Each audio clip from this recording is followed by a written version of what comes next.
कुछ लोग कहते हैं दूध गाय का पीना चाहिए, तो कुछ लोग कहते हैं दूध नहीं पीना चाहिए।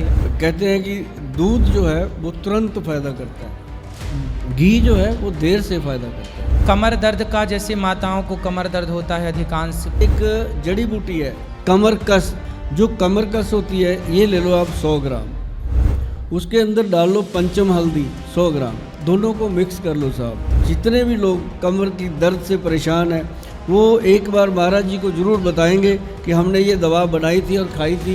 बोलिए गौरी गोपाल भगवान की जय जय श्री राधे। आज आपका परिचय हम जिनसे कराएंगे वो आपके लिए बहुत उपयोगी हैं, क्योंकि आज गौरी गोपाल में देश के जाने माने आयुर्वेद के जानकार वैद्य जी श्री सुभाष गोयल जी यहाँ पधारे हैं। बहुत बहुत स्वागत, हम सब तालियां बजाकर भैया सुभाष गोयल जी का स्वागत करते हैं। आज इन्होंने अपना समय, अनमोल समय निकाला और गौरी गोपाल आश्रम में रह रही माताओं को भी देखा। ये बहुत बड़े वैद्य हैं। मैया, आपके घुटनों में, कमर में, सिर में फला फला दर्द है। हम चाहते हैं कि कथा सुनकर मानसिक रोग तो दूर हो, पर गौरी गोपाल भगवान की कृपा से अच्छे लोगों के संपर्क में आने से आपका शारीरिक रोग भी दूर होना चाहिए। उसके लिए भगवान जी की कृपा से आज हमारे बीच में भैया श्री सुभाष गोयल जी हैं। बहुत बहुत स्वागत आपका। जी महाराज जी, आपकी भी बहुत बहुत कृपा, आपका आशीर्वाद सब पे बना रहे। आप सब लोग मैया सबसे पहले तो शांत हो जाइए, चुप हो जाइए, शोर ना करें, क्योंकि आज आप जो सीखने वाले हैं वो आपके घर में जो सामान्य औषधियां हैं उन्हीं का नुस्खा बता करके हमारे वैद्य जी आपको ठीक करने का प्रयास करेंगे और आप भगवान की कृपा से स्वस्थ भी हो जाएंगे। तो सबसे पहले आज हम वैद्य जी से पूछेंगे कि हमारी वृद्ध माँओं के और अन्य भी एक उम्र के बाद घुटनों में दर्द हो जाता है, तो घुटनों का दर्द यदि हो जाता है तो पहला तो हम ये जानना चाहेंगे कि सबको ही लगभग बुढ़ापे में 85-90% घटनाएं हैं कि घुटनों का दर्द, आज की स्थितियां। तो पहले तो हम ये जानना चाहेंगे कि घुटनों का दर्द होता क्यों है, और यदि हो जाए तो क्या ऑपरेशन कराना ही ऑप्शन है या आयुर्वेद कुछ औषधियों के द्वारा उसे ठीक कर सकता है। सबसे पहले तो सभी लोगों को मेरी तरफ से राधे राधे। भगवान श्री कृष्णा जी की कृपा सब पे बनी रहे। और मैं आज आप लोगों के सामने हूँ और महाराज जी ने सवाल बड़ा अच्छा पूछा है, आप सबके लिए है, पूरे देश के लिए है, जनता के लिए है। क्योंकि जो लोग घुटनों के दर्द से परेशान हैं, जिनके घुटने ख़राब हो गए हैं या घुटनों में दर्द रहता है, किसी के बुज़ुर्ग के रहता है, किसी के जवां उम्र में भी रहता है, तो ऐसे लोगों को जब हम लोग मिलते हैं, हम लोग कुछ दवा की बात करते हैं, तो बहुत सारे लोगों के दिमाग में ये डाल दिया जाता है कि आपका ऑपरेशन होगा। और ये बात डालने वाला कोई डॉक्टर नहीं होता, उसका पड़ोसी होता है, खुद घर के लोग होते हैं। तो जरा सा घुटने में दर्द हुआ नहीं कि सामने वाला सीधे ही बोल देता है तेरा ग्रीस खत्म हो गया। तो मतलब वो जो ग्रीस खत्म होने वाला वर्ड है, वो वर्ड उसके दिमाग में आ जाता है कि मेरा सचमुच कुछ खराब हो गया। तो वो इंसान जो है वो डिप्रेशन में जाने लगता है। ऐसे करके वो जब डॉक्टर के पास जाता है, हॉस्पिटल में जाता है, तो महाराज जी उसको वहाँ भी बोल दिया जाता है कि ऑपरेशन करवा लो, अब ग्रीस खत्म हो गया। तो उसको लगता है कुछ सचमुच मेरा ख़त्म हो गया। तो मतलब बेचारा और डर जाता है कि उसके ऊपर पब्लिक की स्टैंप थी, फिर डॉक्टर ने भी लगा दी। तो घर पे आके जब वो मशवरा करता है, बड़ी सुनने वाली बात है, आम लोगों की ये बात है, घर घर की रोज़ की बात है जो हो रहा है, कि वो घर पे आकर के जब अपने बच्चों से बात करता है तो उसको एक मुसीबत खड़ी हो जाती है कि मेरे बच्चे की इतनी कमाई भी नहीं है, बेचारा कहाँ से ऑपरेशन का खर्चा करेगा। उसको टेंशन उसकी भी आ जाती है, फिर बच्चों को आ जाती है। बच्चे कहते हैं कोई बात नहीं पापा, करवा लो, आपने सारी उम्र किया है, जबकि वहाँ ऑपरेशन की ज़रूरत नहीं होती। ऑपरेशन की ज़रूरत मुश्किल से 10-12% लोग हैं जिनको होती है महाराज जी, कि जो लोग मतलब उठ नहीं सकते, मान लो बेड से उठा के कोई और उनको बाथरूम करवा रहा है या कोई और उनके कपड़े चेंज कर रहा है, घुटना चल ही नहीं रहा, तो उसको तो हम भी कह देते हैं कि भाई 4 दिन जीना है, तू अच्छे से जी ले, ऑपरेशन करवा ले। अब जो चल रहा है, गाड़ी में बैठ रहा है, सब्जी खरीद के ला रहा है या बाहर अंदर जा रहा है, रिश्तेदारियों में जाता आता है, तो उसको भी अगर कह दिया जाए कि तेरा ऑपरेशन होगा, तो ये एक बात समझ में नहीं आती। उसके लिए आयुर्वेद में अपनी रसोई घर में बहुत कुछ पड़ा है। अगर उसको बता दिया जाए कि भैया सौंफ, जीरा और अजवाइन का पाउडर बनाओ, उस पाउडर को कैसे बनाना है वो बड़ा सिंपल है। इन तीनों चीज़ों को बराबर मात्रा में आप लोगे तो मुझे लगता है कि आज महाराज जी के माध्यम से हम सबको बहुत फ़ायदा होने वाला है इन बातों का। जो मैं चंडीगढ़ में बैठ कर के लोगों को देखता हूँ, पंजाब सारा मेरे पास आता है, हरियाणा आता है, लेकिन आज मेरा मन था कि मैं भगवान श्री कृष्णा जी की नगरी में आकर महाराज जी के समृद्ध बैठ कर के अच्छे से आप लोगों से बात करूं। तो जो जीरा, अजवाइन और सौंफ है, ये मतलब आप देखेंगे इसका चमत्कार होता है। इसको तवे पे रोस्ट करके अच्छे से भून करके इसका पाउडर बना के रखिए, हर घर में होना चाहिए। ये ध्यान रखिएगा, हर घर में होना चाहिए, चाहे घुटने दर्द करें चाहे ना करें। जो खाएगा, जिसके घुटने दर्द नहीं होते उसको कभी होंगे नहीं, जिसके हो रहे हैं उसके कम होने शुरू हो जाएंगे दर्द, क्योंकि अजवाइन जो है वो आपकी गैस को ख़त्म करती है। जो जॉइंट्स के अंदर एक गैस बनती है, वो उसके साथ क्या है, जॉइंट स्टिफ हो जाते हैं और पेन होता है, दर्द होता है। तो इसका मतलब ये नहीं होता कि ग्रीस खत्म हो गया, घुटने में साइनोवल फ्लूइड होता है, ये ग्रीस ग्रूस पता नहीं कौन कहने लग गए हैं, पर ये एक फ्लूइड होता है अपने घुटने में, जो कि अपनी बॉडी के अंदर सिर्फ घुटने ही एक जॉइंट नहीं है जी, 360 जॉइंट हैं अपनी बॉडी के जी। उंगलियों में देखो 3 जॉइंट हैं, हर एक अंग में जॉइंट है, तो हर जॉइंट को ये लुब्रिकेशन चाहिए होता है। तो उसके लिए एक और बढ़िया चीज़ मैं बता दूं, वो है खसखस जो होती है, खसखास जिसको आप बोलते हैं, पोस्त का दाना, उसको ले लो और उसके साथ जो तिल होते हैं अपने, अब तिल वगैरह खाते रहते हैं, जो सीसम के बीज, उसको लेकर के अब बराबर मात्रा में अगर आप उसको रोस्ट करके अच्छे से खाना शुरू कर दो, तो आप देखेंगे कि 5-6 महीने हो गए खाते हुए, शरीर में कुछ अलग ही एनर्जी है, चेंज ही आ रही है। तो ये चीज़ें जो है ना महाराज जी, बॉडी में एनर्जी देती हैं। और लोग क्या करते हैं, लोग डॉक्टरों के पास जा कर के दवाइयाँ खानी शुरू कर देते हैं, फिर वो बड़े आके शौक़ से बताते हैं, गोयल साहब ये दवाई मैं खाता हूँ, मेरे को माइग्रेन है, ये दवाई मैं खाता हूँ, मेरे को लीवर की प्रॉब्लम है, ये मैं खाता हूँ, मेरे को घुटने की, मतलब हर बीमारी की अलग दवाई खा रहा है। एक पेशेंट के घर पे 20-20, 25-25 गोलियों के पत्ते पड़े हुए हैं जो वो खाता है डेली, और उसको खाने से अब पेशेंट आके कह देते हैं, गोयल साहब शुगर ने तो हमारी जान लेनी कर रखी है। शुगर ने तो कुछ किया ही नहीं बेचारी ने, उसने तो कुछ कहा ही नहीं। कहा क्या, जो शुगर के लिए हम दवाइयाँ खाने लग जाते हैं, मोटी मोटी गोलियाँ खाने लग जाते हैं, वो अपने अंदर खून की कमी पैदा करते हैं। तो ये जो आपने बोला रोस्ट करके, तो इसको क्या क्या क्या आपने बताया? एक तो जीरा, एक अजवाइन और एक सौंफ, 3 चीज़ें मिला को मिला के पाउडर बना के 1 चम्मच, आधा चम्मच ले लो भोजन के बाद। इसको सुबह शाम कब? तीनों बार, जब भी भोजन करो, 2 बार भोजन करो। के बाद हाँ। ये सब 1 चम्मच ले लो। इससे क्या होगा? इससे होगा कि पेट की जो जितनी भी पेट की प्रॉब्लम है वो ठीक होगी, और बॉडी की गैस्ट्रिक प्रॉब्लम ठीक होगी। और इसका जो कॉम्बिनेशन होता है ना जी, वो पेन किलर का काम करता है। जैसे हम पेन किलर खाते हैं जी, उसका काम करता है, अगर इसके साथ मतलब इसको लिया जाए पानी के साथ। सौंफ, अजवाइन और जीरा, हाँ, ये तीनों को भूंज करके पाउडर बना के भोजन के बाद 1 चम्मच ले लें। किस उम्र के बच्चे, किस उम्र के लोग ले सकते हैं?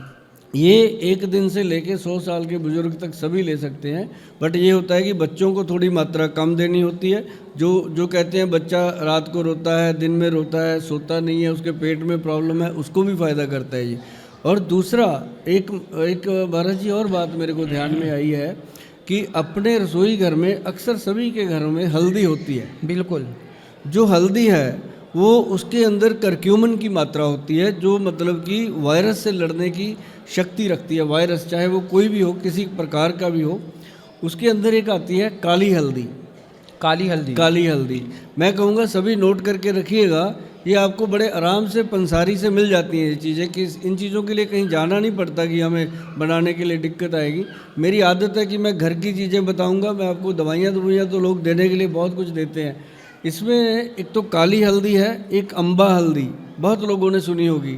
फिर एक है इसके अंदर दारू हल्दी, फिर एक है जी इसके अंदर जंगली हल्दी, और एक नॉर्मल पीली हल्दी। 5 हल्दियों की बनती है पंचम हल्दी। आप गूगल पे लिखोगे ना पंचम हल्दी, टॉप पे आएगी। कोई भी कहीं भी बैठा कोई लिख ले तो टॉप पे वो पंचम हल्दी आती है। उसका आधा चम्मच रात को सोने से पहले दूध में घोल करके, 1 कप दूध लो, उसमें घोल करके उसको पियो। अगर शुगर है तो मीठा मत डालिएगा, अगर शुगर नहीं है तो आप अपनी मर्ज़ी से उसमें मीठा मिला सकते हैं। तो उसको पीने से क्या होता है कि जितना भी बॉडी में पेन होता है वो सारे का सारा पेन वो अपने सोख लेती है, और हद से हद 10-12 दिन में दर्द में बहुत सारी कमी आ जाती है। और बहुत सारे लोगों को मैंने बताया कि 5-6 महीने खाओ इसको, वही डॉक्टर कह देता है तेरा ऑपरेशन नहीं होगा, जिसने कहा था पहले कि ऑपरेशन होना है।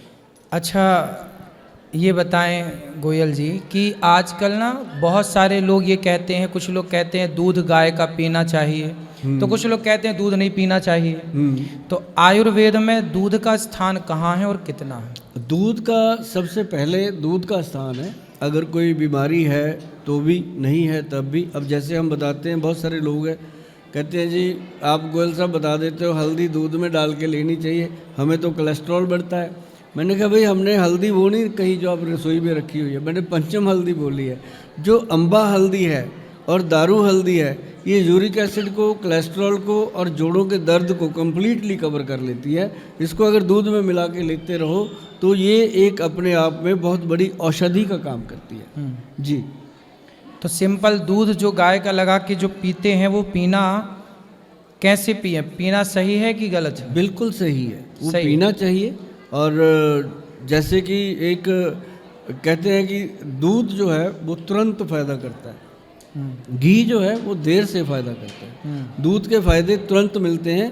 ये एक भ्रांति हो गई है कि दूध नहीं पीना चाहिए, वो हम कहीं कहीं कह देते हैं। हम भी जहाँ हमें पता है कि मिलावट का दूध है, हम चंडीगढ़ में रहते हैं, सारा पैकेट का दूध आता है। यदि स्वयं गाय रखे कोई और शुद्ध देशी गाय हो, हाँ, तो उसका दूध तो अमृत है। अमृत है जी, बहुत बीमारियों में फ़ायदा करता है, बहुत सारी बीमारियों में फ़ायदा करता है। जो बाजार का दूध होता है पैकेट वाला, पता नहीं कितना पुराना है, वो दूध के लिए कुछ लोग मना करते होंगे, लेकिन जो शुद्ध देशी गाय आप घर में रखते हैं, हम सब रखते हैं, गाय का दूध सदा से अमृत था, अमृत है और अमृत ही रहेगा।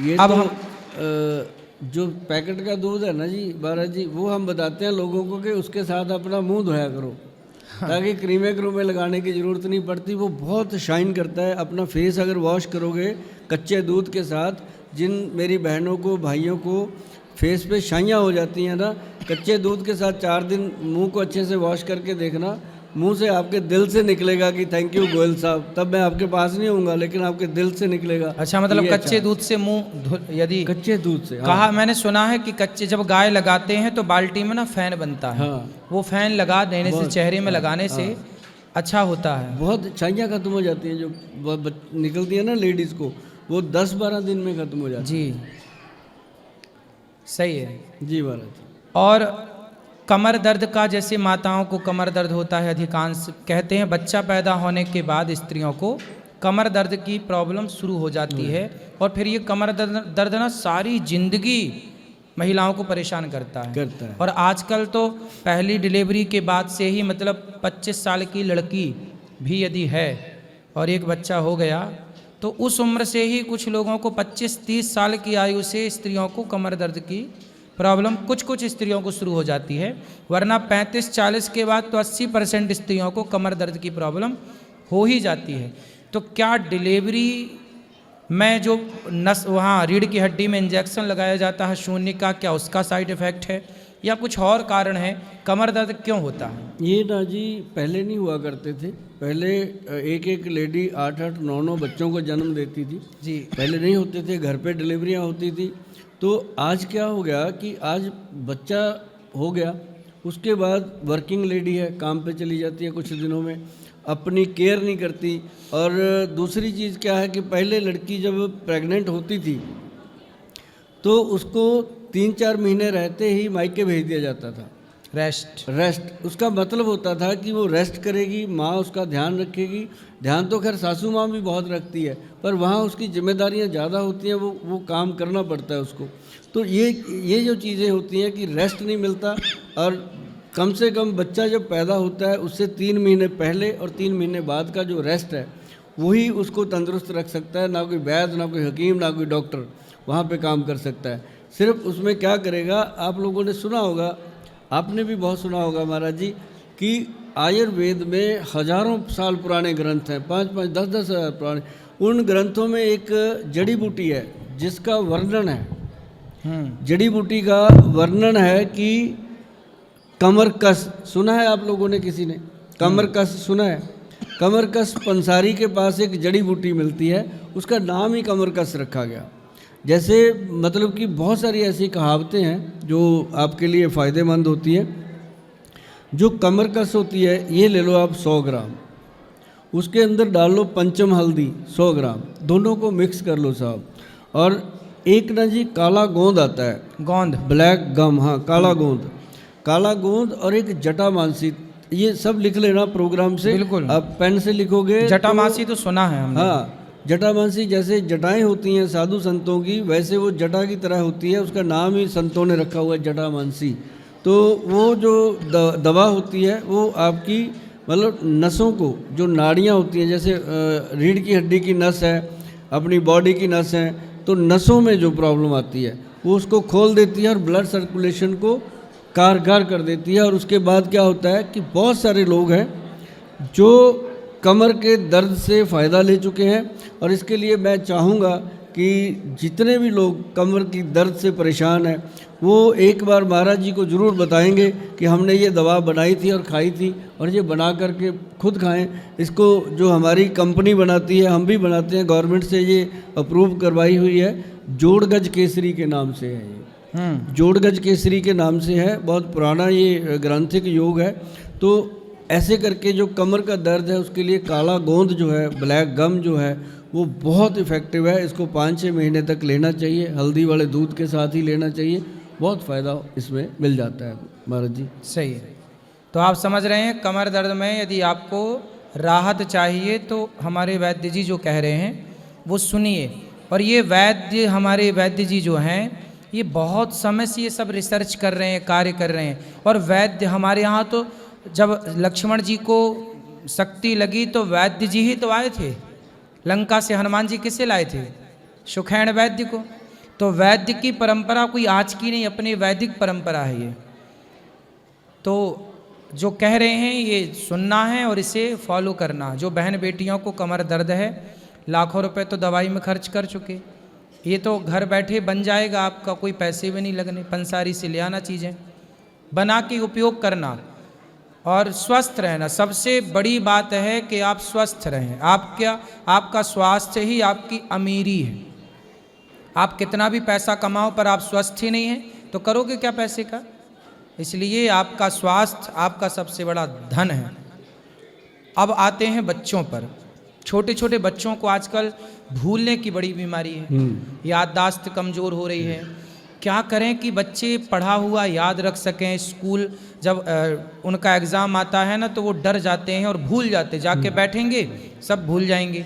तो क्या करें बच्चे? आयुर्वेद क्या कहता है कि किस तरह याददाश्त को बढ़ाया जाए? देखो, एक तो सबसे ज़रूरी चीज़ है कि बच्चों की जो नाभि है, नाभि जो है, पहले तो होती थी घर में मिडवाइफ, दाई माँ या दादी माँ। अब तो बच्चों को अपनी नानी दादी देखे हुए ज़माना बीत जाता है। तो बच्चे के पेट में जो नाभि का सिस्टम है उसमें तेल लगाइए, नारियल का तेल, और उसके अंदर अपने महाराज जी क्या कहते हैं उसको, देसी घी गाय का, जो भी आपने जिक्र किया था, असली गाय का देसी घी हो 1 चम्मच, उसके आधा चम्मच जो हो वो नारियल का तेल मिलाया जाए और उसको अच्छे से मिक्स करके बच्चे की नाभि में लगाओ। और जो अंडर आर्म होती है, अंदर यहाँ पे बगल में, बच्चे के वहाँ रगड़ रगड़ के इसको लगाओ। आप देखेंगे कि जो ये छोटा दिमाग पीछे होता है मेडुला, इसको वो एक्टिव कर देता है। जैसे जैसे कई बच्चों को, छोटे बच्चों को ऐनक लग जाती है, वो इस सिर्फ मात्र इस तेल और घी को लगाने से। आप इसका चमत्कार देखिएगा, मैंने बहुत सारे बच्चों का देखा चश्मा उतर गया, मतलब ब्रेन फास्ट हो जाता है। तो घी को नाभि में लगाएं। हाँ, देसी घी और नारियल मिक्स करके।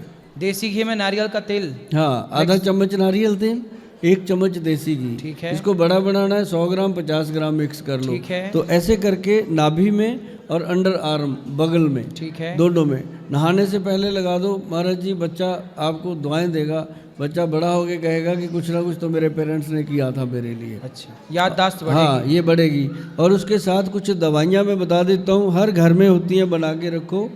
आप लोगों ने अक्सर सुना होगा एक ब्रह्मी बूटी, ब्राह्मी, हाँ, एक शंख पुष्पी, शंख पुष्पी, हाँ जी, और एक वचा होती है, वचा। इसको वी, ये विक्ट्री वाला वी से होता है वचा। इसको अगर आप गूगल पे सर्च करोगे ना, वचा, ये इतनी पुरानी ऐतिहासिक जड़ी बूटी है, उस पे ऊपर लिखा मेमोरी रिकॉर्डर, मतलब लिखा गया, स्पेशल ग्रंथ में लिखा हुआ है कि वो मेमोरी को शार्प करती है, रिकॉर्ड करती है और आपको याददाश्त बढ़ाने के अंदर मदद करती है। ये 3 चीज़ों का एक पाउडर बनता है जी। उस पाउडर को अच्छे से मिक्स करके बना के रखिए। आधा चम्मच बच्चे को डेली देना शुरू कर दीजिए। जो बाज़ार से ख़रीद के आप शंख पुष्पी पिलाते हो ना, या और चीज़ें पिलाते हो, उससे मतलब 100 टाइम बेटर इसका रिजल्ट आपको मिलेगा। और आप याद करोगे कि कभी गोयल साहब ने महाराज जी के सामने बैठ करके आपको ये बातें बताई थी। देखो, ये बच्चों के लिए है, बच्चों की याददाश्त कमज़ोर।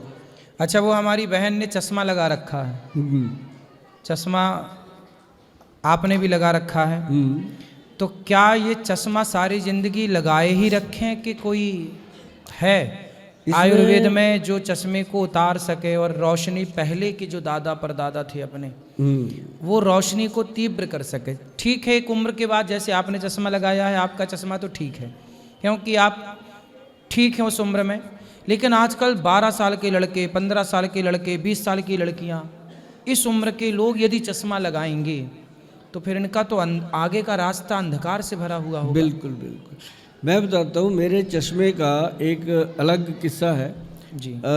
आप कभी भी मेरे बहुत सारे वीडियो पड़े हैं, आप कभी 20 साल पुराना, 10 साल पुराना वीडियो निकालेंगे, यही चश्मा लगाया मैंने, फ्रेम भी चेंज नहीं किया। अच्छा, नंबर भी चेंज नहीं आपका नंबर बढ़ता नहीं है? नहीं बढ़ने दिया, क्योंकि ये लगने का एक कारण था महाराज जी। मैं आपको बताऊं कि हमारे ना कोई आप जैसे संत जिन्होंने मुझे एक नुस्खा दे दिया था, वो नुस्खा था चमड़ी रोग सोराइसिस का, स्किन रोग का, सोराइसिस का।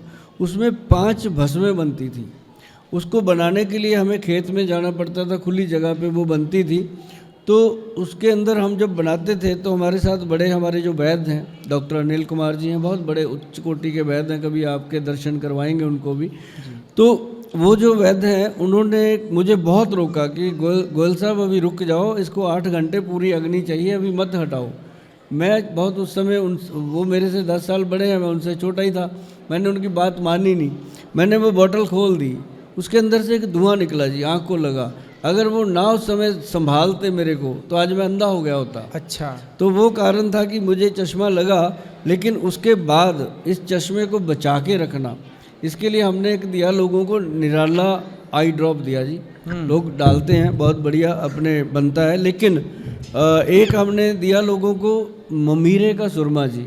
जो ममीरे वाला सुरमा है ना जी, ये पूरे देश में बहुत कम वैद्य जो हैं उनके पास मिलता है। अच्छा, ये क्या होता है? ये एक लकड़ी होती है जी।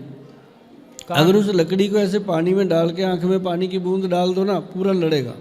तो कहाँ मिलती है लकड़ी? ये पंसारी दे देते हैं। क्या नाम है? ममीरा। ममीरा की लकड़ी पानी में डालो। हाँ, और उसको आंख में डाल लो, पानी को।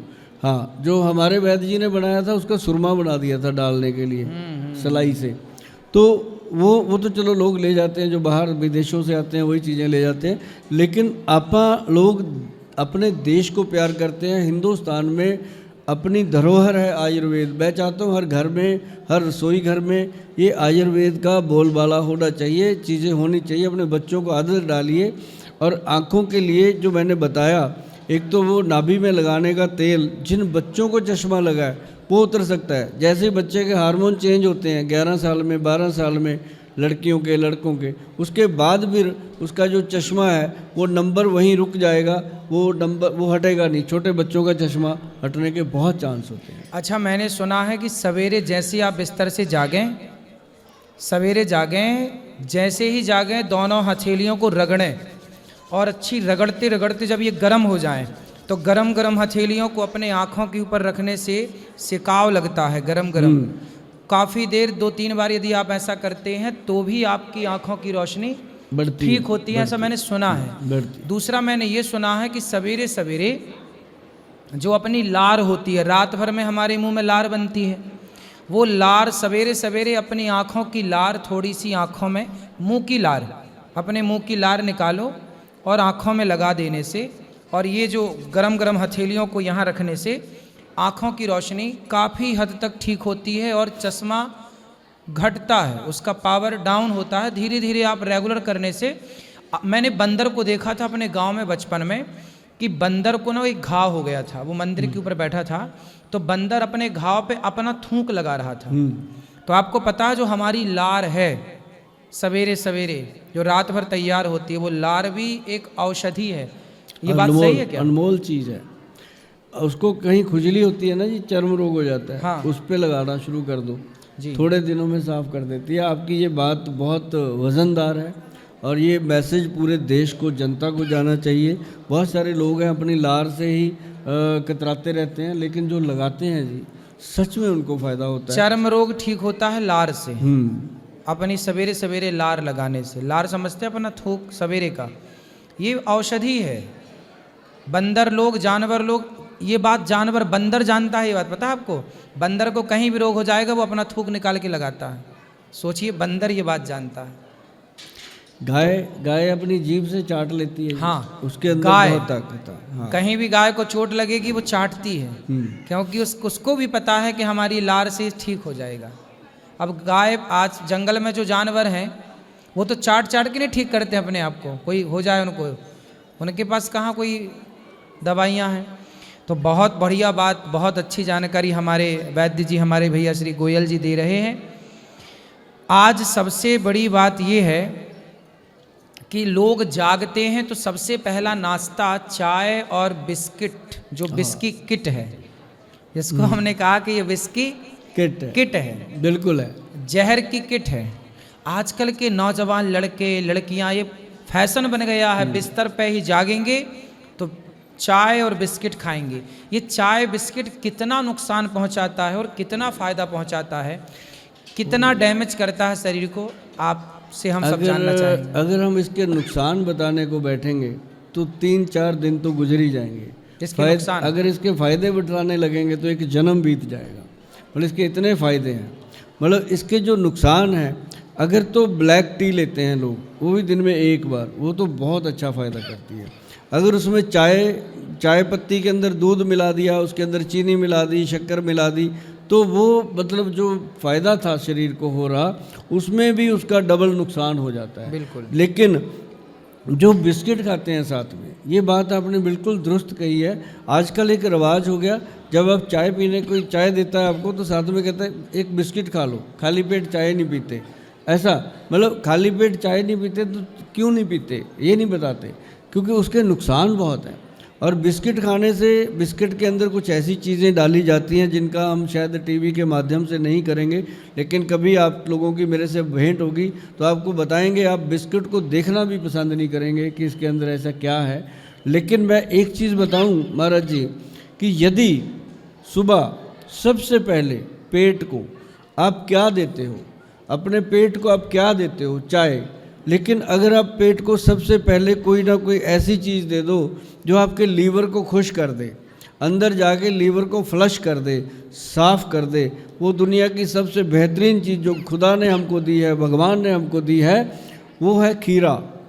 आप देखिए खीरा महाराज जी, पहले क्या होता था, हम खीरे को काटते थे, उसका जहर निकालते थे, रगड़ रगड़ के। अब लोग तोड़ते हैं, बहुत सियाने हो गए हैं कि अब इसको तोड़ दो, जहर ख़त्म हो गया, क्योंकि कड़वा नहीं लगता तो जहर नहीं है, लेकिन होता है। पर वही आपको फ़ायदा करेगा सुबह सुबह अगर खाली पेट खाते हो। जैसे आपने लार की बात करी, उससे उसी तरीके से उसका बेनिफिट मिलता है। तो ककड़ी खाने के पहले वो निकाल के ऐसे करना हाँ, चाहिए? थोड़ा निकालना चाहिए नमक लगा के। आप में से कितने लोग ये बात जानते हैं कि ककड़ी को पहले थोड़ा सा काट के उसको यूं यूं करके रगड़ने से एक सफ़ेद कलर का झाग निकलता है उससे। हाँ, वो झाग उसके भीतर के दोष समाप्त कर देता है। बिल्कुल। तो ये दोष समाप्त, मैंने अपने बाप दादों को देखा है और ये बात सही भी है। देखिए उसमें हमारे पूर्वज कितने जानकार थे, हर चीज़ों को छोटी छोटी चीज़ें जानते थे कि ककड़ी को खाने के पहले उसको ऐसे रब करते थे ताकि उसका दोष समाप्त हो जाए। तो फिर सब मतलब आप कह रहे हैं कि सुबह सबसे पहले खाली पेट ककड़ी खाना चाहिए। हाँ, खाना चाहिए, खीरा ककड़ी खाना चाहिए। और उसके 10-15 मिनट बाद जिनका पेट बड़ा हुआ है, जिनका वज़न बढ़ा हुआ है, जो बहुत ओवरवेट हैं, जो चाहते हैं कि हमारा वज़न कम हो जाए किसी तरीके से, कहीं जाने की ज़रूरत नहीं है, उनको पेट कम करना है तो एक बॉल के अंदर एक बॉल लें कांच का, उसके अंदर सैलड काट लें, खीरा, टमाटर, ककड़ी और उसके साथ मूली और उसके साथ चुकंदर जरूर होना चाहिए, जिसको हम बीट रूट बोलते हैं। चुकंदर जरूर होना चाहिए। और साथ में उसके अंदर कोई भी एक फल जो आपको पसंद है, चाहे वो सेब हो, अमरूद हो, एवोकाडो हो, कोई भी फल। अच्छा, सैलेड के साथ, सलाद के साथ क्या फल लिया जा सकता है? हाँ, एक फल कोई जरूर उसके अंदर होना चाहिए। और साथ ही उसके अंदर आपने 2 चम्मच डालने हैं जैतून का तेल, जिसे हम ऑलिव ऑयल बोलते हैं, एक्स्ट्रा वर्जन। उसको काला नमक और काली मिर्च डाल के अच्छे से मैश करके उसको खाइए और सुबह सुबह उसको खाइए। आपको बहुत अच्छी भूख लगेगी, उसके 15-20 मिनट आधे घंटे में भूख लगेगी इतनी चमकदार, क्योंकि वो लीवर को इस तरह से फ्लश कर देता है जिस तरह से डिटर्जेंट कपड़े को साफ करता है। अच्छा। हाँ, और जब आपको भूख लगनी शुरू हो, आप खाना खाइए और उसमें थोड़ा प्रिकॉशन लीजिए। अगर वेट ज़्यादा है तो कोशिश करिए कि तले वाले पराठे ना खाइए, उसमें बड़ी खुश्क चपातियाँ ले लीजिए या उसके साथ दाल सब्जी ले लीजिए। जाकि बटर लगा के जो पराठे खाते हैं वो फिर सीधा हॉस्पिटल जाते हैं, वहाँ फिर जा कर के पराठों का बिल तो चुकाना ही पड़ता है। तो हमारे भैया श्री सुभाष गोयल जी का बहुत बहुत धन्यवाद करें हम सब लोग, तालियों के साथ इनका सम्मान स्वागत करें। आप आते रहें और भी आपके साथ इस तरह से चर्चा करेंगे आगे, और अपने दर्शकों को, भक्तों को बताएंगे कि किस तरह आप घर में स्वस्थ रहें। आपका स्वस्थ रहना बहुत आवश्यक है। आप सब सुखी रहें, प्रसन्न रहें। बहुत बहुत धन्यवाद। आपका आशीर्वाद है महाराज जी, ऐसे ही आपका आशीर्वाद मिलता रहे। बहुत बहुत स्वागत आपका। आप सब रुके, ठहरे, सुना आपने सबका, बहुत बहुत धन्यवाद। सबको राधे राधे। राधे राधे।